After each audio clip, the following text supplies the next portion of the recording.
की हम आज चर्चा करने वाले हैं। और इस चर्चा में हमारे साथ हमारे सलाहकार संपादक विनोद मिश्र जी और साथ में जयराम विप्लव जी, भारतीय जनता पार्टी के प्रवक्ता, और Parimal Kumar ji, JDU state general secretary. बहुत बहुत स्वागत जयराम जी, परिमल जी। मैं शुरुआत करता हूं अपने सलाहकार संपादक विनोद मिश्र जी के साथ। विनोद जी, चलिए 12 जून को तो नहीं, 23 जून को ही सही, बैठक तो अब होने वाली है, ऐसी खबर आ गई है। लेकिन इस बैठक में बड़े शेड्स दिखाई पड़ेंगे। कुछ शेड्स का हमने जिक्र किया, उद्धव ठाकरे होंगे, डी राजा भी होंगे, ममता बनर्जी होंगी, सीताराम येचुरी भी होंगे, कांग्रेस भी होगी, केजरीवाल भी होंगे। तो ये जो इतने शेड्स के साथ ये बैठक होगी, इसे क्या माना जाए? एक इंद्रधनुषी बैठक कहें या अंतर्विरोध से भरा हुआ ये बैठक होने वाला है?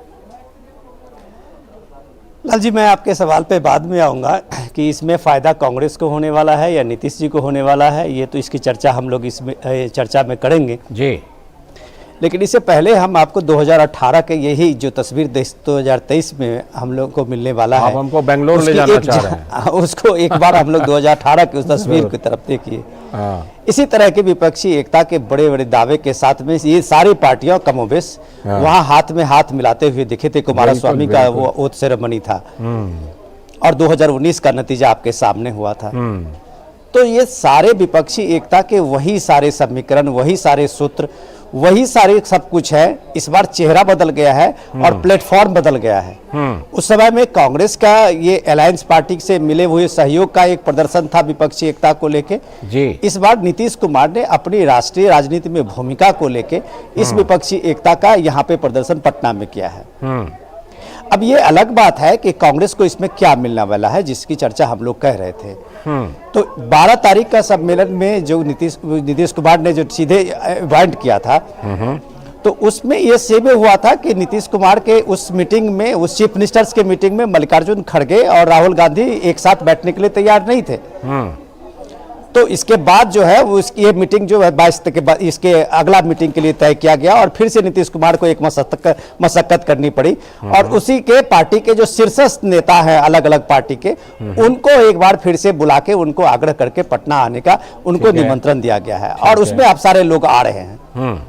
तो इतने कॉन्ट्राडिक्शंस के साथ में जो ये विपक्षी एकता है, क्या ये फोटो ऑप होने वाला है 2018 के तरह, या फिर 2019 में जो इनका कमिटमेंट था कि हम एक सात सूत्र में लेके यूपीए को आगे करके हम मोदी गवर्नमेंट के खिलाफ, बीजेपी के खिलाफ लड़ाई करेंगे, उसकी तैयारी की रूपरेखा भी 2019 की तरह ही, 18 के तरह ही ये 2023 में, मुझे 23 फरवरी को क्या हमें देखने को मिलेगा?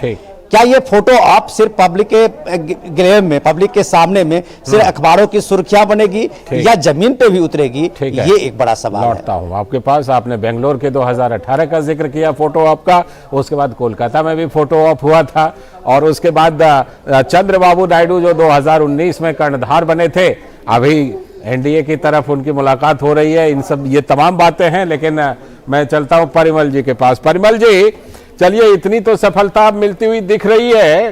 पहले तो 12 जून को होनी थी, लेकिन अब लग रहा है कि 23 जून को बैठक होगी, और हम सब अभी ये मान के चल रहे हैं कि 23 जून वाली बैठक आगे नहीं बढ़ेगी। लेकिन अब जरा ये बताइए कि इतनी सी सफलता मिल गई, अब आगे का रास्ता क्या? ये जो तमाम अंतर्विरोध हैं, इसमें कैसे सीमेंट लगाएंगे? क्योंकि वो सीमेंट बड़ा कमजोर निकल रहा है। भागलपुर पुल से भी ये सामने आ रहा है मामला कि सीमेंट बड़ा कमजोर निकल रहा है, कैसे जोड़ेंगे? देखिए, बीजेपी के समर्थन में बात करने वाले जो भी व्यक्ति हैं या जो मीडिया है, उसको अपने चश्मे को परिवर्तन करना चाहिए। आपने 2 एग्जाम्पल दिया, 2018 और 2019, और अभी 2023 है। तो 2019 देखिए, लोकतंत्र है और लोकतंत्र की जनता ही मानती है। और 2019 के चुनाव में बीजेपी ने जो वादी की, झूठे वादे साबित हुए, उस आधार पर जनता ने उसे सर आंखों पर लिया और ओवरवेलमिंग मेजॉरिटी के साथ मोदी सरकार केंद्र में सत्ता में आई। ठीक है। लेकिन उन्होंने जो वादे किए, जो भी वादे किए होंगे, है ना, जैसे रोजगार संबंधी वादे या अन्य क्षेत्रों में इकोनॉमिक या मूल्य नियंत्रण की बात, या इसके कुल जो उन्होंने काले धन की बात, ये सभी तो बीजेपी असफल हुई। चाहे वो वैदेशिक नीति हो, आर्थिक नीति हो, किसानों का हित का मुद्दा हो, आपने भी देखा आपका खिलवाड़ करने का मुद्दा नहीं समझेगा कि वो तो अब तो जनता देख चुकी है 2023 तक जो परिस्थितियां पूर्ण रूप से बदल चुकी है। ठीक है। जो आंकड़े हुआ है वो चौंकाने वाले, राइट, चौंकाने वाले इसलिए है कि वर्ल्ड ग्लोबल हंगर इंडेक्स की जो रिपोर्ट है कि सरकार ने, है ना, भारत में कुपोषण और बड़ी चरम पर है। ठीक है, कई तरह की रिपोर्ट है। Let me complete. Indian statistical organisation ने कहा कि मोदी सरकार के शासनकाल में बेरोजगारी पिछले 45 वर्ष के रिकॉर्ड को तोड़ चुकी है और उससे ज्यादा। ठीक है, इसका जवाब देंगे जयराम। बीजेपी नहीं चलो, लेट मी कंप्लीट। बीजेपी ने जो वादे किए सभी मोर्चे पर विफल रहे। बेरोजगारी बीते जो 2 करोड़ की बात विफल, तो वास्तविकता को छिपाने के लिए उन्होंने क्या किया कि मीडिया कर्मियों पर दबाव डालने का प्रयास किया। मीडिया कर्मियों के जो अधिकार है, देखिए मीडिया कर्मियों के जो अधिकार है वो फ्रीडम ऑफ प्रेस, आर्टिकल 19 में जो की स्वतंत्रता है इम्प्लिसिटली एक्सप्रेस है। तो मोदी सरकार ने मीडिया कर्मियों पर दबाव बनाया और इसकी परिणति इस पर भी देखें कि 2022 में जो वर्ल्ड कर्मियों पर दबाव, किस तरह का दबाव है? सोशल मीडिया से लेकर के, एक मिनट रुकिए, सोशल मीडिया से लेकर के तमाम मीडिया तक, प्रधानमंत्री से लेकर के तमाम लोगों को आप शब्द बोले जाते हैं और आप कह रहे हैं मीडिया पर दबाव। आप कह रहे हैं, अगर हम घटनाओं का जिक्र कर रहे हैं तो आप कह रहे हैं मीडिया जो है बीजेपी की मीडिया हो गई। अगर चंद्रबाबू नायडू एनडीए की तरफ आते हैं तो हम वो भी दिखाते हैं और आपकी अगर बैठक है तो वो भी दिखा रहे हैं। नहीं, वर्ल्ड प्रेस फ्रीडम इंडेक्स की जो रिपोर्ट आया है चौंकाने, उस तरह की रिपोर्ट में आसपास के देशों से भी ज्यादा भूखमरी भारत में दिखा दी जाती है। आप मानते हैं कि भारत की स्थिति वैसी है? ऐसे इस तरह के एजेंडा वाले रिपोर्ट को अगर आप इस तरह से मानते रहेंगे तब तो फिर आप एजेंडा में साथ देते रहेंगे। वर्ल्ड प्रेस फ्रीडम इंडेक्स की जो रिपोर्ट है वो जनता दल यूनाइटेड या विपक्षी दलों ने नहीं बनाया, वो तो इंटरनेशनली मानकों पर आधारित रिपोर्ट है। अच्छा, तो ठीक है, उन रिपोर्ट की सच्चाई हम लोग जानते हैं, बहुत अच्छी तरह से उसकी सच्चाई जानते हैं। राइट, और जो इंटरनल भी जो रिपोर्ट है कि बीजेपी रूल्ड स्टेट में मीडिया कर्मियों की हत्या होती है दिन दहाड़े, तो ये सब बातों को दबाने की बात है। ठीक है, मुद्दे जरूर उठाइएगा। अभी जरा बैठक की सफलता पर बात कर लेते हैं। ठीक है, जयराम जी के पास आता हूं, मैं आपके पास लौटूंगा आपके पास लौटूंगा परिमल जी, जयराम जी से बात कर लेते हैं। जयराम जी वो कह रहे हैं कि वो सीमेंट जो लगाएंगे उस सीमेंट में वो कह रहे हैं वो जो कहीं से रिपोर्ट आई कि वर्ल्ड प्रेस फ्रीडम इंडेक्स में हम पिछड़ गए, तो कहीं से हंगर इंडेक्स आ गया, तो कहीं से कुछ और लोकतंत्र का इंडेक्स आ गया, तो वो कह रहे हैं वो उनका सीमेंट बनेगा। भारत सरकार की रिपोर्ट वो अगर शांत हो जाए तो मैं अपनी बात। हाँ नहीं, अब शांत है, अब सुन रहे हैं, आपको सुनेंगे वो। हाँ, फ्रीडम ऑफ एक्सप्रेशन मेरे अधिकार क्षेत्र में भी आता है। तो लालचंद जी, सबसे पहले तो विपक्षी एकता की बात से शुरुआत हुई। हाँ। लेकिन हमारे जेडीयू के मित्र निकले थे, हरिभजन को होटन लगे कपास, प्रेस फ्रीडम और नहीं, मैं कारण बता रहा हूँ। जवाब दीजिएगा परिमल जी, मैं आऊंगा आपके पास, जरूर आऊंगा परिमल जी, जरूर आऊंगा आपके पास। पहले एक बार जयराम जी को आप बोल लीजिए, फिर मैं आपके पास आऊंगा। दीजिएगा जवाब, दीजिएगा जरूर। हाँ बोलिए जयराम जी, बोलिए। जवाब देता हूँ। जयराम जी बोलिए। एक अनार 100 बीमार, प्रधानमंत्री की कुर्सी एक है और 100 बीमार उसके लिए इकट्ठे हो रहे हैं। इनका जो विपक्षी एकता का जो फ्लाइट है वो बार बार बरमुडा ट्रायंगल में जाकर फंस जाता है और वहां से कहां गायब हो जाता है ये आज तक पता नहीं चला। तो एक उड़ान बेंगलोर से हमने देखी, एक उड़ान हमने कलकत्ता से देखी, फिर हमने झारखंड में भी। परिमल जी आपकी पूरी बात को उन्होंने सुनी है। परिमल जी आपकी पूरी बात को जयराम जी ने सुनी है, उनकी सुन लीजिए, फिर बरमुडा का भी जवाब दे दीजिएगा और फिर जो है एक अनार बात का भी जवाब दे दीजिएगा। पहले सुन लीजिए परिमल जी। बात करते हैं। हाँ जयराम जी बोलिए। विरोधी विचारों को सुनने का धैर्य नहीं है। जयराम जी बोलिए। ठीक है, आप सुन रहे हैं, वो सुन रहे हैं, सुनिए। नहीं, सुन रहे हैं वो, बोलिए अब आप। इनकी विपक्षी एकता का जो फ्लाइट है वो बार बार बरमुडा ट्रायंगल में जाकर गायब हो जाता है। कभी बेंगलोर से चलता है, दिल्ली पहुंचते पहुंचते गायब हो जाता है, कभी कोलकाता से चलता है, कभी रांची से चलता है, कभी वो पटना में भी, पूर्व में भी महागठबंधन की चीजें हमने देखी। लेकिन ये विपक्षी एकता जमीन पर कहाँ है, वो तो अभी बिहार में लिटमस टेस्ट होता चला गया। इन्होंने जितने उपचुनाव लड़े सब में ये 7 दलों का महागठबंधन हार गया चुनाव। अच्छा। क्योंकि जो नीतीश कुमार का जो समर्थक वर्ग है, हिमाचल प्रदेश में नीतीश कुमार का जो समर्थक आ रहा हूं, वर्ग है, परिमल जी आ रहा हूं, क्या हुआ? परिमल जी आ रहा हूं, ये राष्ट्रीय चुनाव बड़ी है। भारी मात्रा में आज नीतीश कुमार की पार्टी के मतदाता, वोटर, कोर वोटर, सपोर्टर वो भारतीय जनता पार्टी की तरफ दौड़ रहे हैं, ज्ञान कर रहे हैं और वोट भी उन्होंने किया। अच्छा, बिहार में तो ये आपने, सारी ठीक है, चीजें। देखिए जयराम जी ये बताइए, बिहार में आप ये दे रहे हैं, हाँ ठीक है, मैं आप ही को पूछ रहा हूं, बिहार में ठीक है आप कह रहे हैं कि आप सफल रहे हैं कई उपचुनावों में, लेकिन आपको लगता है इसी तरह से देश भर में आप सफल रहेंगे क्या विपक्षी एकता के बावजूद? नहीं, अभी तक का जो ट्रैक रिकॉर्ड है वो तो यही कहता है, यही बताता है कि मैं इनसे ये पूछना चाहता हूँ कि किस आधार पर ये 2024 पूछिएगा परिमल जी, पूछिएगा, मैं आपको मौका दूंगा ना पूछने, परिमल जी आपको मौका दूंगा पूछने का, पहले इनको पूरा कहने दीजिए, मेरे सवाल का जवाब दे दीजिए, म्यूट कर दीजिए, मेरे सवाल का जवाब दे दीजिए, जयराम जी आप दीजिए, जनता के साथ छल किया है। परिमल जी रिक्वेस्ट है, परिमल जी आपसे रिक्वेस्ट है, आप अपनी बारी पर बोलिएगा, मैं जरूर आऊंगा आपके पास, लेकिन जरा जयराम जी को पूरा कर दीजिए, कीजिए पूरा जयराम जी। और रही बात, इन्होंने हंगर इंडेक्स और तमाम इंडेक्स की चर्चा की। हाँ। अरे वाह, इससे बड़ी हास्यास्पद बात क्या हो सकती है? हंगर इंडेक्स में जिसका हवाला दे रहे हैं वो श्रीलंका और पाकिस्तान आज भूखमरी के कगार पर है। आटे के लिए वहां सुरक्षा व्यवस्था ऐसे लगाई जाती है जैसे एटीएम में नोट भरने वाली गाड़ियों को लेकर जाते हैं। ठीक है, और उसका ये हवाला देख करके भारत को आज जिस नेता को हार नहीं, ऐसे नहीं होता, बीच में ये लगातार बोलेंगे। नहीं अच्छा ठीक है, पूरा कीजिए, फिर आपके पास फिर आऊंगा जयराम जी, आपके पास ये देख लीजिए, जिस पार्टी की देश में जनादेश के साथ सत्ता है उसके साथ इस प्रकार का व्यवहार ये कर रहे हैं और उसी चैनल पर बैठकर कहते हैं कि हमारी अभिव्यक्ति की स्वतंत्रता खतरे में है। हाँ, ये कंट्राडिक्शन तो है, ठीक है, ये कंट्राडिक्शन एक और उदाहरण देना। अच्छा आप बाकी बातें जयराम जी बाकी बातें अगली बार मैं आता हूँ। अरे मैं बात कहाँ करूंगा भाई, आप भी नहीं बात करने दे रहे। नहीं मैं करूंगा आपको। अरे इतना दबाव में मत आइए लालचंद जी की अब हमारी बात अच्छा ठीक है, जल्दी से 10-20 सेकंड में रखिए बात, इनको मिर्ची लग ठीक है 10 सेकंड में बात रखिए, ये फिर बात दोबारा कर रहे हैं, ये बात कर रहे हैं इंदिरा आपातकाल के खिलाफ विपक्षी एकजुटता की। तो क्या आज वो स्थिति है? क्या वो तो स्थिति नहीं है, ना तो प्रेस को लेकर के है, ना लोकतंत्र को लेकर के है, और ना ही इन विपक्षी पार्टियों में त्याग का बचा। ठीक है, आप दोनों, ठीक है आपका पॉइंट आ गया, आपका पॉइंट आ गया, आपका पॉइंट, मैं दोनों के पास। ऐसे बात नहीं होती, ऐसे बात नहीं होती। मैं जयराम जी दोबारा आऊंगा, पक्का बोल रहा हूँ। आप नहीं आप, अरे भाई ऐसा नहीं होता ना, ऐसे नहीं होता। ठीक है आप रखिए, कंटिन्यू देख लीजिए, मेरे बीच में लगातार बोल रहे हैं और मैं चुप रहा हूँ। ठीक है, नहीं आप अच्छा ठीक है, आप रहिएगा, मैं लौटता हूँ, आप अकेले करवा लीजिए इनसे। लौटता हूँ, मैं आप दोनों के पास लौटूंगा, आप दोनों के पास। देखिए जयराम जी लगता है नाराज हो गए, जयराम जी को आपने बोलने नहीं दिया तो लगता है वो नाराज हो गए हैं। फिलहाल जयराम जी को और फिर से जोड़ने की कोशिश हम जरूर करेंगे, लेकिन फिलहाल मैं चलता हूं अपने संपादकीय सलाहकार संपादक विनोद मिश्र जी के पास।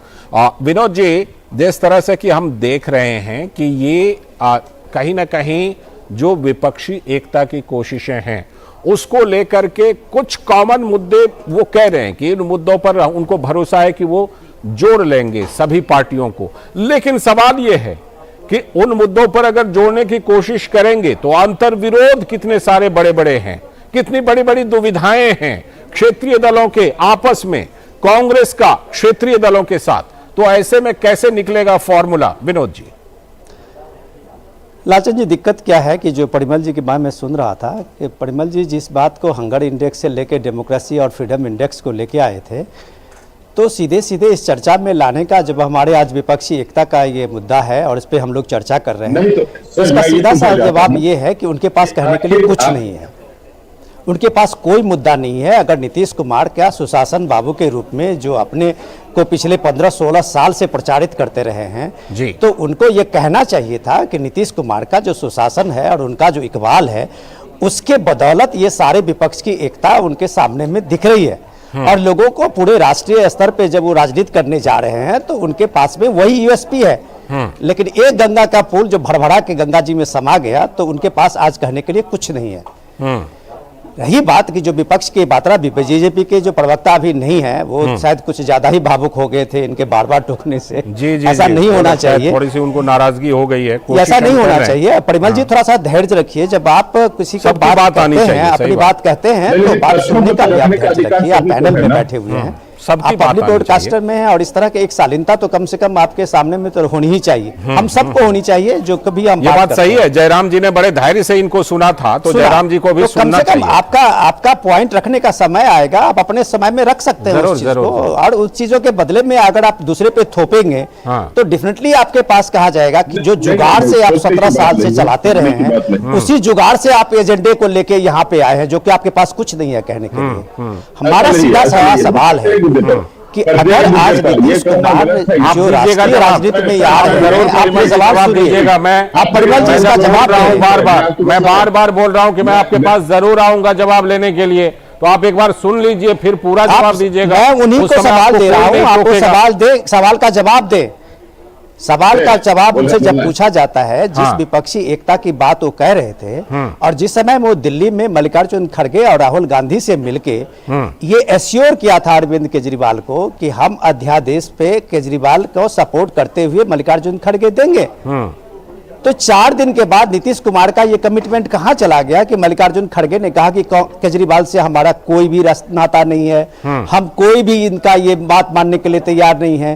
तो नीतीश कुमार के जो सामने में चैलेंज ये है कि उनकी अगुवाई का और उनके नेतृत्व का तो सबसे पहले कांग्रेस ने एक तरह से गच्चा दे दिया है। ठीक है, तो वो किस तरह का लीडरशिप लेने वाले हैं 2024 के लिए और 2023 के विपक्षी एकता के लिए, पूछिए उनसे। ठीक है, जरूर ये पूछेंगे, और जयराम विप्लव जी के पास भी मैं आऊंगा जरूर। जयराम जी, मैं इस चीज के लिए जरूर ये खेद प्रकट करता हूं कि आपको बोलने में बार बार डिस्टर्बेंस हुई, लेकिन मैं अब उम्मीद करता हूं कि अब जो है एक दूसरे को सुनेंगे। मैं जयराम जी के पास आऊं उससे पहले परिमल जी आप बिल्कुल बोलिए, आपको कोई नहीं टोकेगा। जो तमाम सवाल उठ रहे हैं उसका जवाब दीजिए, और बदले में उम्मीद करता हूं कि जब जयराम जी भी बोले या विनोद जी भी बोले तो आप भी नहीं टोकिएगा, इतना उम्मीद करूं। देखिए पहले बताइए, उम्मीद करूं कि नहीं करूं? निश्चित आप ठीक है, अब आप बोलिए। राष्ट्रहित में होगा तो मैं जनता दल यूनाइटेड हमेशा राष्ट्रहित की बात करती है। ठीक है, अब आप बोलिए। मैं जो आपके वरिष्ठ सहयोगी हैं, वरिष्ठ पत्रकार हैं, मैं उनका काफी सम्मान करता हूँ, वो विद्वान व्यक्ति है, लेकिन 2-3 बात मैं आश्वस्त करता हूँ कि आखिर विपक्षी एकता की आवश्यकता भारत में क्यों करें। तो देखिए, कॉमन एजेंडा क्या है? कॉमन एजेंडा ये है कि जिस तरह बीजेपी खुलेआम संवैधानिक प्रावधानों का उल्लंघन कर रही है, फेडरल फीचर को डिस्ट्रॉय करने का प्रयास कर रही है, जो भारतीय संविधान के सेकुलर और जो सोशलिस्टिक कैरेक्टर है उसको डिस्ट्रॉय करने की बात करती है। भारतीय संविधान धर्मनिरपेक्ष राष्ट्रवाद की वकालत करता है, जबकि केंद्र सरकार खुलेआम हिंदू राष्ट्रवाद की वकालत करती है। कई ऐसे मुद्दे हैं, मैं उदाहरण दे दूं कि जो सुब्रमण्यम स्वामी ने, जो बीजेपी के नेता है, उन्होंने सुप्रीम कोर्ट में याचिका दायर की थी कि संविधान से सेकुलरिज्म और सोशलिज्म टर्म को इरेज कर दिया जाए, और बीजेपी के किसी शीर्ष नेतृत्व ने उनका प्रतिकार नहीं किया। तो ये एक प्रवृत्ति है। ठीक है, मुद्दा ये है कि यदि देखिए जितनी भी पार्टियां हैं, इधर बीजेपी भी या क्षेत्रीय दल भी या अदर नेशनल कांग्रेस हो या अदर दल है ना, आम आदमी पार्टी, सभी संविधान के पैरामीटर के तहत काम करने वाली पार्टियां हैं। ठीक है, और यदि संविधान को ही डिस्ट्रॉय करेंगे, ठीक है, तो कॉमन जो इंटरेस्ट आपका पॉइंट आ गया। और दूसरी बात, संविधान ही भारत को लोक कल्याणकारी राज्य, आर्टिकल 38 कहता है कि इंडिया सर्वे वेलफेयर। आपका पॉइंट आ गया, और उसी उद्देश्य से हम लोग काम करते हैं। ठीक है, आप लोग उसी के लिए एकता कर रहे हैं। 9 वर्षों में कोई ऐसा काम नहीं किया जिससे जन कल्याण की बात हो सके। ठीक है, अब हम लोग सुनेंगे। महिला सशक्ति का प्रश्न हो, किसानों के हित का प्रश्न हो, ठीक है, तमाम मुद्दों पर हम चर्चा कर चुके हैं। करती है तमाम मुद्दों पर परिमल जी, नहीं, ये मैं स्पष्ट कर दूं कि ये पूंजीपतियों के लिए परिमल जी तमाम मुद्दों पर हम चर्चा कर चुके हैं और करेंगे। अब जो है, अब जयराम जी को बोलने दीजिए। जयराम जी, अब आप रखिए पूरी बात। जयराम जी एक कार्यक्रम की चर्चा करें जिसमें बीजेपी सफल होती हुई परिमल जी, अब आपने कहा था कि आप सुनेंगे शांति से, आप भी सुनेंगे तो सुनने, अब उनको बोलने दीजिए। बोलिए जयराम जी। मैं देता हूँ आपको, इस मंच चलिए से। कोई बात नहीं, इनको यही आपके जो पसंद है एजेंडा तो है, सही। नमाडिगंज के ये प्रोजेक्ट बहुत मेक इन- नया तरीका है, नया एजेंडा, प्रोपेगेंडा है विपक्षी दलों का। नहीं, जहाँ जयराम पर जी, बात चैनल में रखिए। डिबेट- बिल्कुल, नहीं, मैं एकदम। अपनी बात रख रहा हूँ, मुझे हाँ, बोलने दीजिए, आप हाँ। बीच में मत टोकिए। ठीक ठीक हाथ ठीक। जोड़ के नहीं बोलना। नहीं ठीक है, बोलिए, आप बोलिए। 10 सेकंड में टोक देंगे, मैं क्या बोलूंगा। नहीं, बोलिए बोलिए बोलिए। ये एक नया प्रोपेगेंडा चल रहा है, चैनल पर विपक्षी दलों के प्रवक्ता आते हैं और शुरुआत में ही फ्रीडम ऑफ एक्सप्रेशन को दबाया जा रहा है, मीडिया को सरकार कंट्रोल कर रही है, इस तरह की बातें कहके एंकर को दबाव में ले लो और उसके बाद पूरी डिबेट को डिरेल कर दो। और भारतीय जनता पार्टी का जब सुनने की बारी आए तो बीच में बोल दो। अब इनको सुनना चाहिए, ये इन्होंने बहुत बड़ी बड़ी बातें कही। ठीक है। लोकतंत्र है या लोकतंत्र खतरे में आ गया, इसको जांचने परखने, उस पर पूरी कार्रवाई करने के लिए देश में एक संवैधानिक व्यवस्था है जिसमें न्यायपालिका भी है और जिसमें हर 5 साल में जनता के बीच में जाकर जनादेश लेकर आते हैं। ये दोनों प्रक्रियाओं के तहत भारतीय जनता पार्टी इस देश में शासन कर रही है। नहीं, अनेक मुद्दों पर ये सुप्रीम कोर्ट जाते हैं, वहां से इनको फटकार लगती है। ताजा घटनाक्रम संसद भवन के उद्घाटन का है, इनको क्या फटकार लगी, वो जाकर सुप्रीम कोर्ट के उस आदेश को पढ़ना चाहिए। और जनता बार बार इनको आईना दिखाती है, उससे ये सीखते नहीं है। लेकिन आज जो ये विपक्षी एकता की धुरी है, तथाकथित नीतीश कुमार जी जो सुशासन बाबू थे, वो सुशासन बाबू का सुशासन, उनके ईमानदारी की छवि, वो सब कुछ गंगा नदी में भागलपुर में बह गया। पूरे देश की जनता ने देखा भ्रष्टाचार का जीवंत उदाहरण क्या होता ठीक है, ठीक तो जो सीमेंट उनके पास था वो खुद ही गंगा नदी में बह गया। अब वो विपक्षी एकता क्या करके दिखाएंगे। ठीक। आज भी 21 बनाम 25 इस संसद भवन की लड़ाई के संदर्भ में सामने आ गया, जब 25 दल सरकार के साथ खड़े रहे और 21 दल विरोध में खड़े रहे। और संख्या बल में 68% लोकसभा के भीतर है हमारे समर्थन में लोग, और राज्यसभा के भीतर 55% आज भी लोग हैं। और रही बात केजरीवाल के अध्यादेश को लेकर, तो कांग्रेस पार्टी ने उस पर भी अपनी बात शाम में कुछ और कही, सुबह कुछ और कहने लगे। तो हर पल बदलते हुए विपक्षी सुर में नीतीश कुमार जी कैसे सरगम बनाएंगे, ये देश भी देखे। ये बड़ा सवाल है।